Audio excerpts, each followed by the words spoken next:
The light bulb is ringing. Light bulb is buzzing. I'm scared it's gonna burst and then crack and glass shards will go into my eyes and I'll go blind forever. So anyway, today I'm gonna talk about Aromanticism Part 2. And if you guys missed out Part 1 of Aromanticism, please click my face and they'll link you there. Hoi hoi hoi hoi. To summarize it up, what is Aromanticism? Aromanticism is basically no romantic attraction to anyone whatsoever.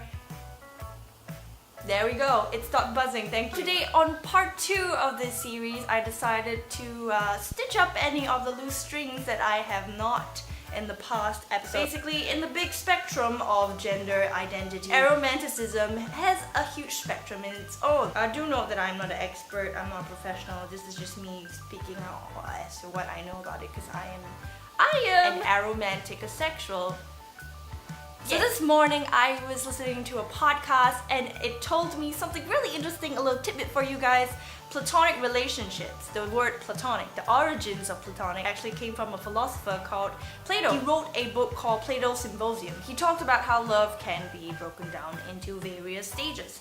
The first stage being sexual attraction, basically aesthetic attraction. It goes onwards to personality, being attracted to a person's soul, I guess. And then it transcends to even more broader things such as concepts, ideas, laws. And finally, at the last stage, the highest stage of love would be the love of the ideal form of beauty itself. And in the book, Plato talked about how Socrates thought it was the best place to be in a form of love because of romantic love, perhaps romantic attraction, romantic lifelong partnerships with other people. It is a vulnerable thing. It's not going to be there forever. On the top tier, and you're in love with the idea of beauty, it's eternal. It's basically never gonna give you up and never gonna let you down. It is not based on perception in general, and this is what it's called as platonic love. And a lot of aromantics, such as myself, use that word a lot. I would say that love comes in a variety of loves, such as parental love, sibling love, friendship, platonic love, the love for art, the love for concepts. There's a ton of them. When people say aromantics cannot love or are incapable of loving, bruh.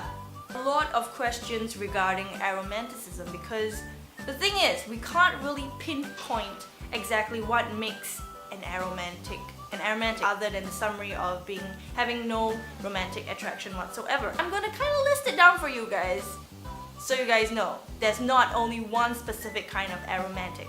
There's a bunch of them, and every one of us feels differently, sees things differently. Some aromantics like to kiss and cuddle, but they don't like any other romantic gestures towards them.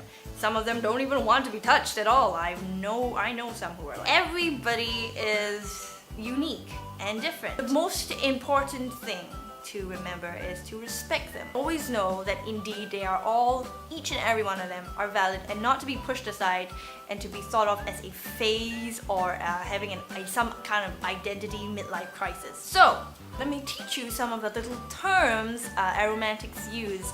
First of all, demiromantic. They're basically people who doesn't want or doesn't need their romantic attraction returned to them. Romanced, repulsed. Someone who is romantically repulsed. They do experience discomfort in personally being in a romantic relationship or looking at other people, having romantic gestures towards each other, and feeling discomfort when watching romance media. Do know that this is not jealousy, this is just complete discomfort because they just don't like the idea of romance. Again, it really depends on person to person. I myself, I'm not exactly a romance repulsed. I'm not that agonized by romance itself because PDA is everywhere.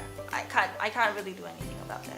Another term, demiromantic or demiromantic. It's basically a person who does not experience romantic attraction until a close emotional bond has been formed. Another term that I like to use a lot is squish. Squish is a desire to spend time with a specific someone and to know them personally, minus the romantic factor. Yeah, I guess you could say it's a platonic kind of crush, and I have a lot of squishes, but unfortunately it always goes on the wrong way because people misinterpret it, and it's kind of my fault for not saying anything. So here's the term for it, squish. This is something special.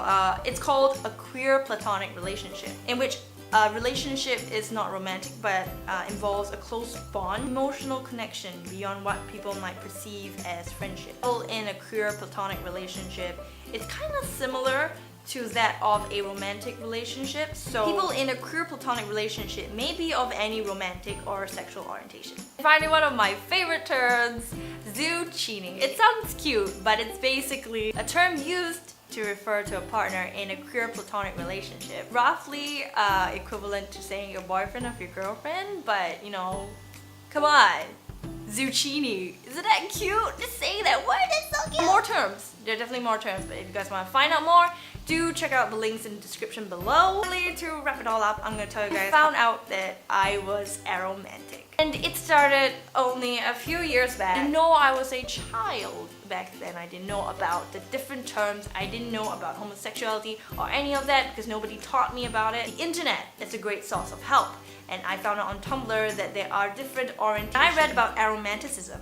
I kind of realized that, oh wow, there was a word to express my inability to have a romantic relationship with anyone because I felt nothing towards anyone. I have never wanted to kiss someone romantically. I have never wanted to hug anyone romantically.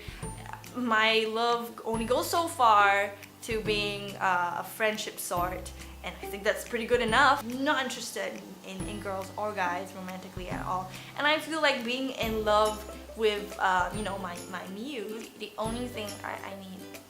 To end this, let me ask you guys a question that a lot of people have asked before. Can men and women ever be just friends? The answer is yes.